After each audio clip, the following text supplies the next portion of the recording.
Hi, everybody. This is Jimmy. You're reading with Jimmy. This is part 2 of the analysis of The Wife of Bath's Prologue, translated by Theodore Morrison.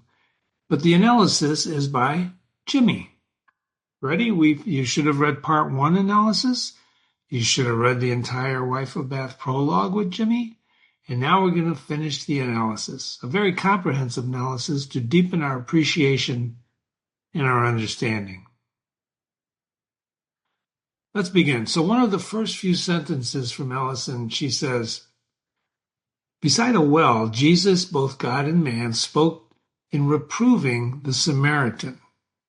5 husbands thou hast had. Hyphen, this certainly he said to her, hyphen. Remember the importance of punctuation that I told you about, not only in this, but in every single piece of classical literature that we read together. It's very important, punctuation. So in this case, that hyphen, this certainly he said to her, hyphen, is her aside. Because remember, she's telling the story to the other pilgrims, and the anonymous narrator is narrating the story that she's telling to the other pilgrims. It's a story inside a story with a story inside that. And the man that now hath thee is not thy husband. She's quoting from the Bible, which we're going to read that passage in a moment. So he says to her, the man that's with you now is not your husband. You've had 5 of them. True, he spoke this way. But what he meant, this is the wife of Bath interpreting. Imagine that, interpreting what Jesus meant. He meant is more than I can say, except that I would ask why the 5th man was not a husband to the Samaritan. Huh? This is a reference to John's narration of the Bible. And here, from the King James Version, I'm going to read it to you. It's very important to understanding and deepen the understanding of this complex wife of Bath in her prologue. Now Jacob's well was there.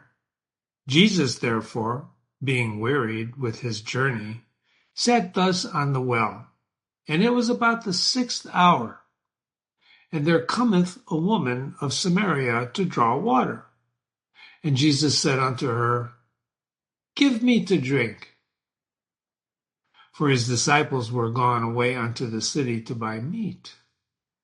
And then saith the woman of Samaria unto him, Jesus, How is it that thou, being a Jew, ask drink of me, which am a woman of Samaria? So in those days, Jews and Samaritans, they didn't like each other too much. So Jesus is asking her to draw a drink for him from the well, because he's sitting on the side of the well, and he doesn't have the ladle, right, to draw the drink.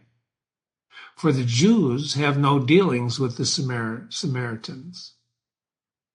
So Jesus answered and said unto her, Well, if thou knewest the gift of God, and who it is that saith to thee, if you knew who was talking to you, Give me to drink, thou wouldst have asked him, and he would have given thee living water.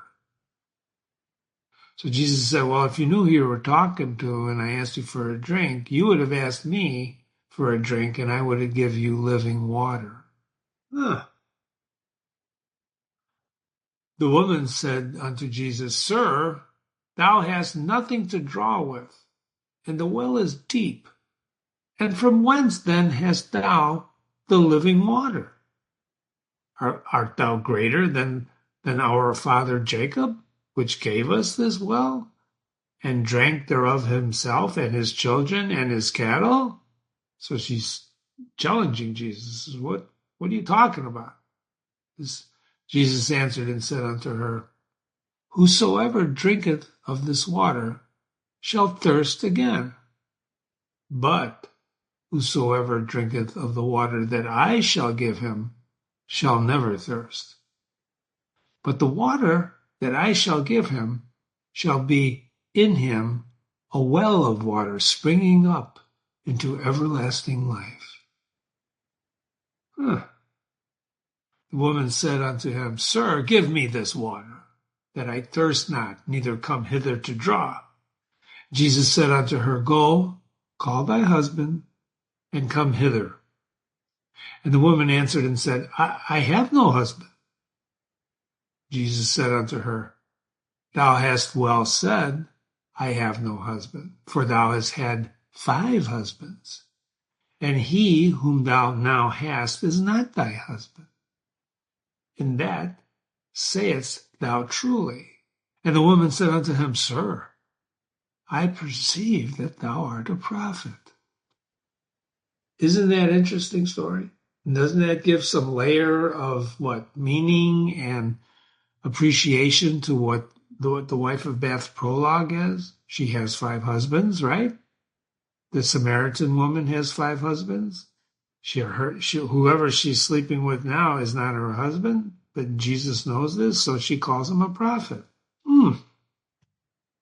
So the wife of Beth is actually talking back to Jesus, what she would have said to Jesus. After all, she had 5 husbands. Think about that. What are you talking about, Jimmy? Let's go back here.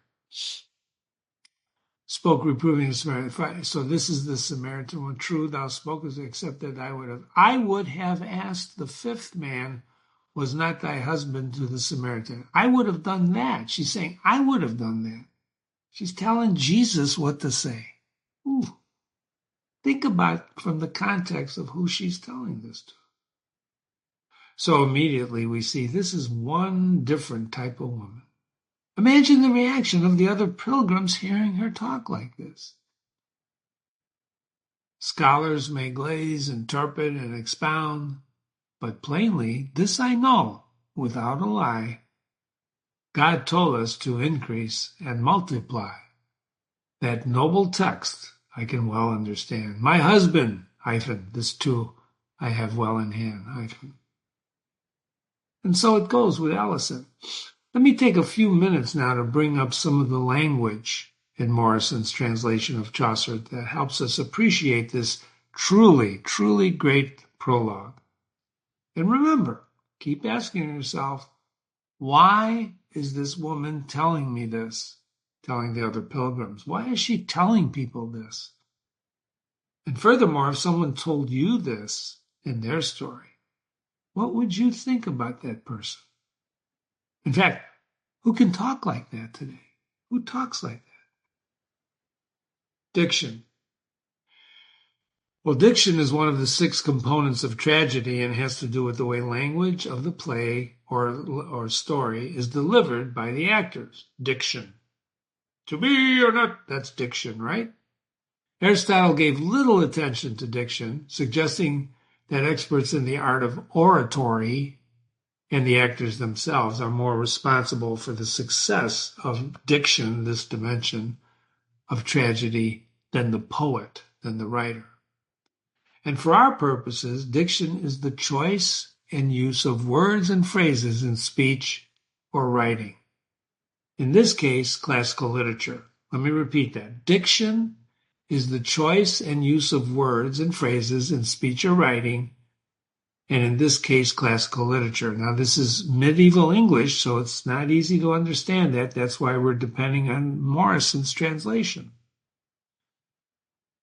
Diction is governed by the writer, and it's delivered by the narrators in the piece of literature that we are studying. And in the Canterbury Tales, which was written around 1370, a long time ago, diction didn't look or sound like it does today. In fact, diction changes, language changes. Language is living, breathing, changing all the time. All the time. Just look up some of the words that are in use today that weren't used before. Lawfare. That's a word being tossed around a lot. Lawfare instead of warfare. Somebody made that up. For example, experience, though none atroti, was the first line in the Wife of Beth's prologue, which was translated by Morrison into experience, though all authority. Got it? So it goes on in the original. For in this world is right nigh for me to speak of woe that is in marriage, for Laudus sitteth I 12th year. Can you imagine me, Jimmy, trying to read this to you in the original medieval English? I think I'd lose you in the first 10 seconds. What do you think? I 12 year was of age. Thanked be God that is eternal on life. The right, this is translated, the right to speak of marriage and unfold its woes. For lords, since I was 12 years old, hyphen, thanks to eternal God in heaven alike, hyphen. You see? You see the difference? We're depending on Theodore Morrison's interpretation of the medieval English. And thank goodness for translators. Thank goodness. Jimmy chose Morrison carefully as he studied this text in college. Of course, there are many, many, many more translations, and it's the duty of the translator to try to be respectful to the original diction. There's other translations on this website. For example, Lysistrata is a Greek thing. Machiavelli's The Prince is an Italian thing. So these are classical pieces of literature that have been translated by someone. And Jimmy always tries to choose a translator that does justice to the original. And if you read those with me, I go into some detail on why I chose the translation that I did. And in this case, I will do the same. One of the reasons that I chose Morrison is that it's verse. A lot of people take the Canterbury Tales and translate it into prose, not poetry. But the Canterbury Tales, because it's written in verse, Chaucer was a rhyming guy, liked to rhyme things, and Morrison translated it into verse. And that's why he actually, if you read the original Canterbury Tales, translated by Morrison, he's got 49 pages of introduction before the tales. And in those 49 pages, there's a lot of stuff that's nice to know, but you don't need to know that when we read the tales and the prologues as we discuss and as we're reading them now. It's nice to know, but you don't need to know that. But I want to include one note from Morrison about his translations, because this discussion that we were having about diction, what he said, all 49 pages is important, but this one especially stood out to Jimmy to tell you about. Morrison said, I have not tried to make Chaucer sound as though he were writing in the mid-20th century. So he's not trying to modernize Chaucer. Rather, as though if he were writing now, he would use a language familiar to us in conversation and reading. Not the language or literary method of, quote, modern poetry, since the wasteland, into which it would be impossible to render Chaucer at all, but in a language drawn from the diction and usage of good talk and general literate expression, prose or verse. So Morrison's telling us he's not trying to modernize this. He's not trying the wasteland. I'm going to mention that in a minute. All he's trying to do is use language that is conversational, which Chaucer would appreciate, and that's the language of Chaucer. He goes on to qualify his work by noting that he had to admit some slang. Indeed. And if you read some of these tales, there's some good slang in here. And that, quote, Chaucer was an exact rhymer. So exact that scholars have been able to use rhyme as one of the criteria in determining whether the poems attributed to Chaucer were in fact Chaucer's. So he was so diligent at rhyming that scholars, not that that's important to reading this, but it's nice to know. That's one of the qualifications they use to figure out if this is indeed written by our friend Chaucer. To attempt to reproduce Chaucer's thousands of exact rhymes in modern English is an effort that few people will envy me. So I have of course, had to change hundreds of Chaucer's rhyming pairs. So he couldn't do it. Thousands of rhyming things. Chaucer was careful and did, in Jimmy's opinion, as Morrison did, a great job. He's a scholar. Morrison is a scholar, referencing people in his 49 pages like Dryden, Housman, Pope, Wordsworth. If you don't know who those people are, look them up. Look them up. That gives layers of meaning to what you're reading in the classics. But like Jimmy tells you, these things are nice to know, but they're really not necessary to know if we stick to the story and we read together. They do give you a layer of appreciation. Remember, you can understand something and not appreciate it, but you can never appreciate anything without understanding it. And by the way, Morrison's reference to the wasteland was by T.S. Eliot. That's a poem by T.S. Eliot, a long poem about disillusionment from World War I.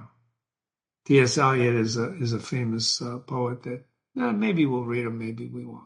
Again, it's nice to know what the wasteland is about, but it's not necessary to know and understand and appreciate the Wife of Bath's prologue. But the wasteland begins this way. Think about this. April is the cruelest month, breeding lilacs out of the dead land, mixing memory and desire, stirring dull roots with spring rain. Winter kept us warm, covering earth in a forgetful snow, feeding a little life with dried tubers. Jeez, makes you want to shoot yourself, right? Google tells us that the wasteland begins with a subversion of the first lines of the general prologue of the Canterbury Tales. He, T.S. Eliot, paints April as a month of restorative power. Chaucer paints restorative power when spring rains and brings nature back to life. When that April with his shrouds swoop, that I'm not going to read that. That's the original Middle English, but you can go back to the prologue and read it. It's an image repeated to the point of cliché in subsequent centuries.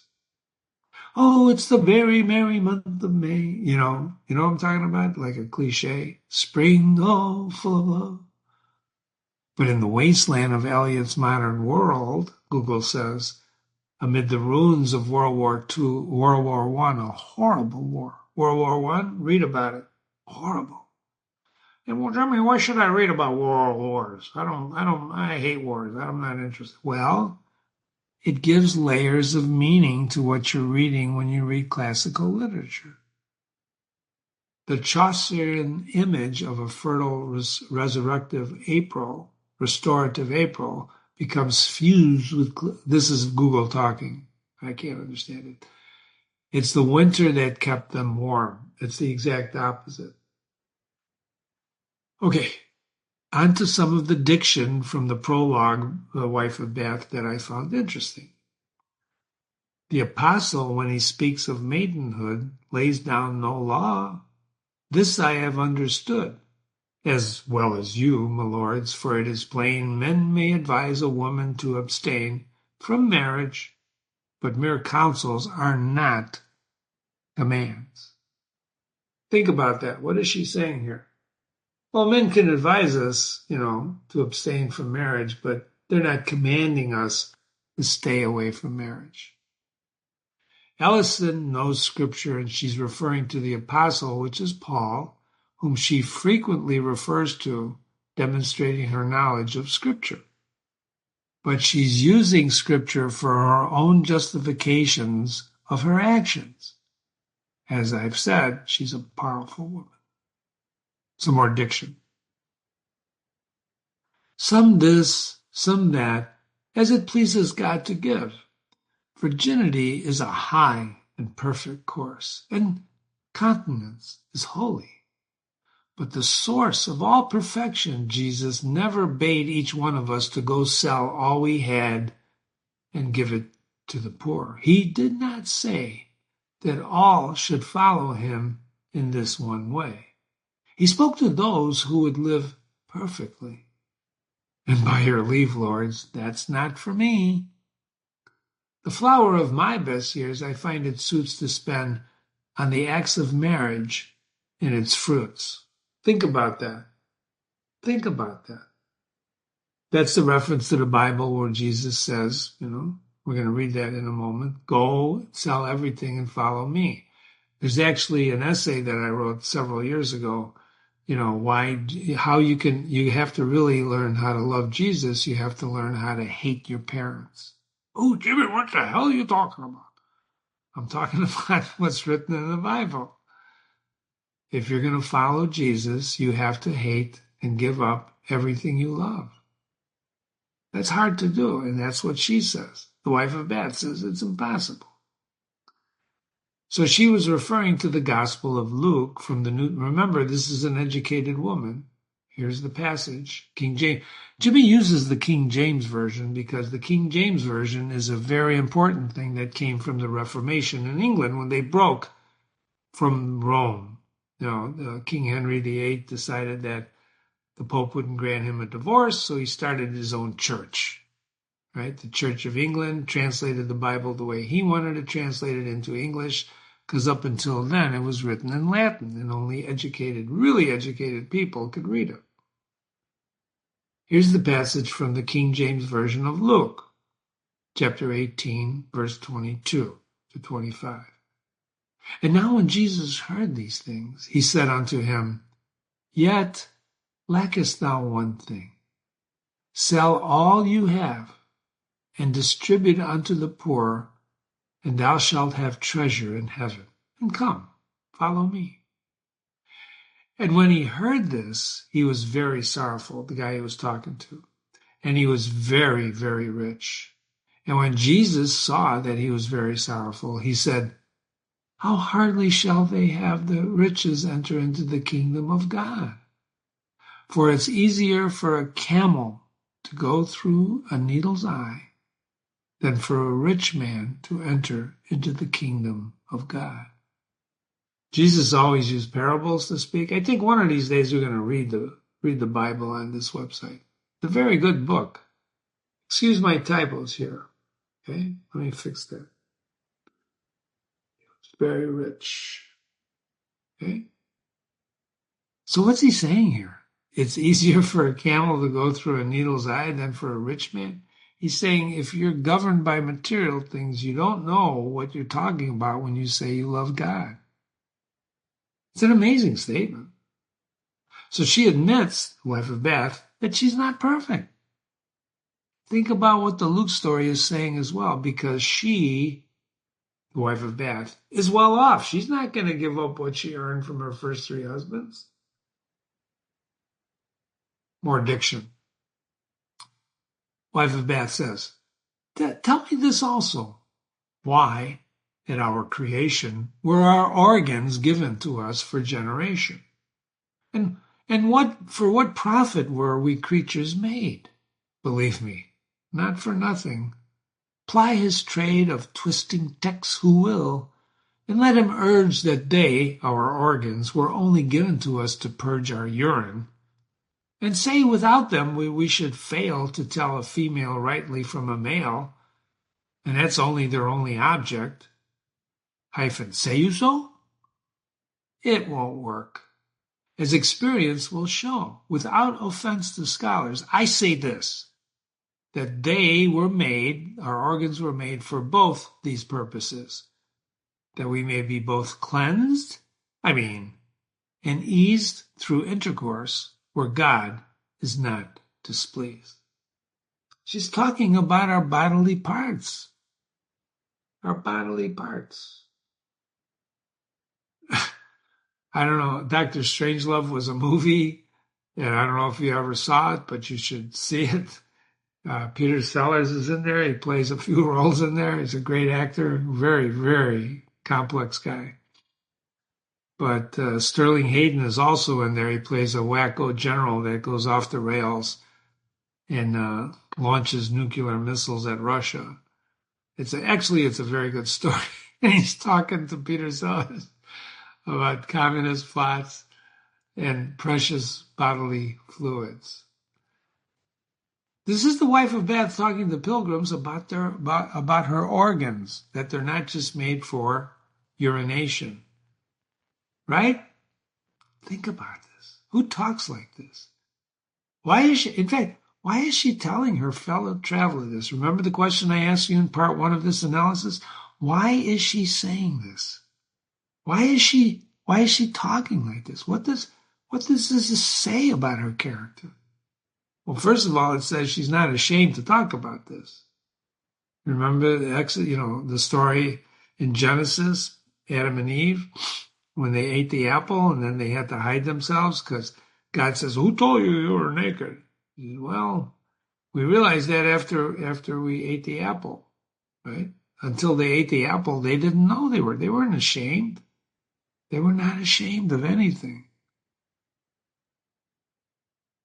Let's continue. Now, sirs, I will get onward with my tale. If ever I hope to drink good wine and ale, I'm speaking truth. The husbands I've had, 3 of them have been good, and 2 were bad. The 3 were kindly men and rich and old, but they hardly were able to uphold the statute which had been made them fast to me. What's she talking about? What is the statute she's referring to? The word means a written law passed by a legislative body. So she's obviously talking about marriage. And what is the duty of a husband in a marriage? They were not able to do that, but they were nice, kindly men, rich and old. Remember, this is a study of power. Pardon me, I sipped coffee. But now for my 4th husband, the roisterer. That's the guy who drinks a lot. I will speak. My heart was, I can tell you, full of spite, that in another he should find a light. I paid him for his debt. I made it good, and I furnished him a cross on the same wood. By God and by Saint Joyce, in no foul fashion, not with my flesh, but I put on such passion, and I rendered him so jealous. I'll enrage, I made him fry in his own grease for rage. So she really tantalizes this guy, the 4th guy, and drives him nuts with jealousy. Why is she telling the pilgrims this? She said she's revealing herself to the pilgrims. And so to church my husband on the morrow was borne away by neighbors in their sorrow. So he dies. And then Jenkin, her 5th husband, the student, was among the crowd. So while they're burying the 4th, Jenkin, which becomes her 5th husband, was in the crowd. And when I saw him walk, so help me God, behind the bier, the casket, I thought he had a pair of legs, feet so cleanly turned and fair. Now you're thinking to yourself, what, she talk legs? Well, don't forget, in those days they dressed differently and they showed their legs, right? Through cloth. I put my heart completely in his hold. He was in fact some 20 winters old, and I was 40. Aha! So he's 20 years old, she's 40 years old. To confess the truth, but all my life I've still had a colt's tooth. What does that mean? All my life I've still had a colt's tooth. She felt young, horny. Why is she telling the pilgrims this? My teeth were spaced apart. That was the seal St. Venus printed and became me well. And so help me, I don't know, beats me what that means, but she's got spaces in her teeth. So help me God, I was a lusty one, pretty, young, rich, full of fun. And truly, as my husbands have all said, I was the best thing there could be in bed. What the heck is going on here, ladies and gentlemen? Remember, this is the anonymous narrator telling us what the wife of Bath is narrating to the other pilgrims. For I belong to Venus in my feelings, and yet I have the heart of Mars in all of my dealings. Mars is the warrior god, right? She's a lover and a warrior. An amazing admission. From Venus come my lust and appetite, and from Mars I get my courage and my might. Remember, this is a study of power. I was born under Taurus, while Mars stood therein. Astrology. Yes, astrology We should go into that sometime. I think I got a couple of emails about this, but let me refer to you back again when we do the final analysis of the Canterbury Tales. Alas, alas, that ever love was sin. I yielded to my every inclination through the predominance of my constellation. She's blaming the stars for being horny. This made me so that I never could withhold my chamber of Venus, if the truth be told. I could never withhold my chamber of Venus, if the truth be told. I could never stop. Wow. From a good fellow. And yet upon my face Mars left his mark. And in another place never, so may Christ grant me intercession, have I yet loved the fellow with discretion. But always I have followed appetite. Let him be long or short or dark or light, I really never cared, as long as he liked me. What his rank was or how poor he might be. What does this reveal about her character? Isn't this a confession of sorts? And remember what happens to the fifth husband, right? They have an argument. We talked about that in the first part of this analysis.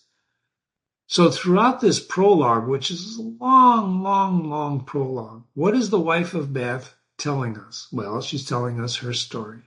She's admitting to us she's just got a sexual appetite, right? A healthy sexual appetite. She doesn't mind fighting. She's a dominant woman.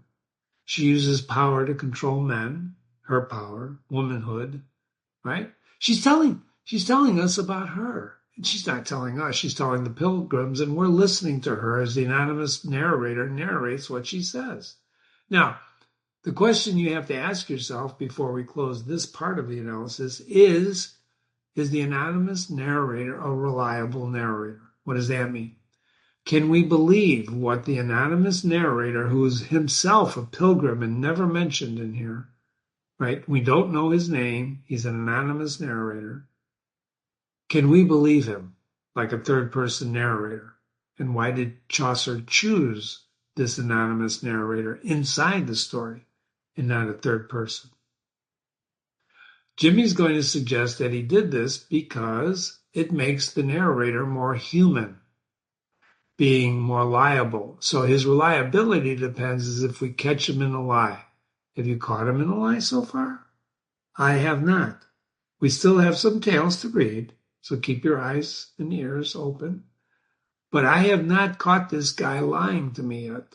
There's no evidence in here that he's reporting lies.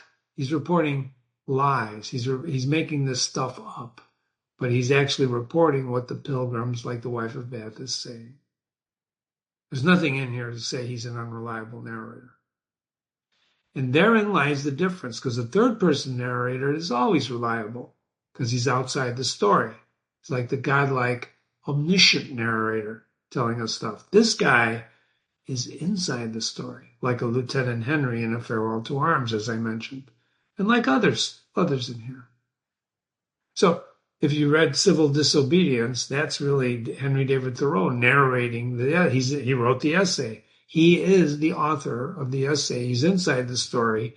And all you have to do is read that with Jimmy, and you can understand and debate his logic. But in this case, there's nothing in here to say that the anonymous narrator is making this stuff up, that in fact the wife of Bath is talking like this. So I would encourage you to go back and read the prologue with me now that you read the analysis. And it's going to have a deeper, deeper, deeper meaning than it did the first time we read it. That's why I do these analyses.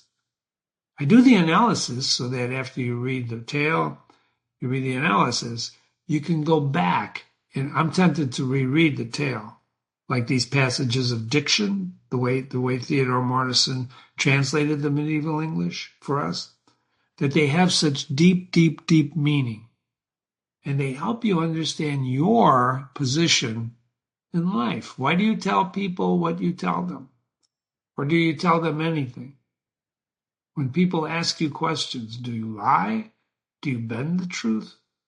Or do you just not respond? You know, there is such a thing as silence is golden, but silence sometimes tells you a lot when you don't answer. You've been reading with Jimmy. This is the analysis, part 2 of The Wife of Bath's prologue. We're going to read her tale after this prologue. Okay? And thanks for being here. I really, really, really appreciate you being here. I love doing this with you.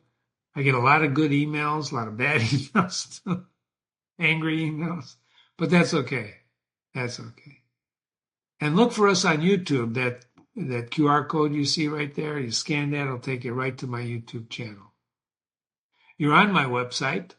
There's lots of stories here, lots of plays, poetry.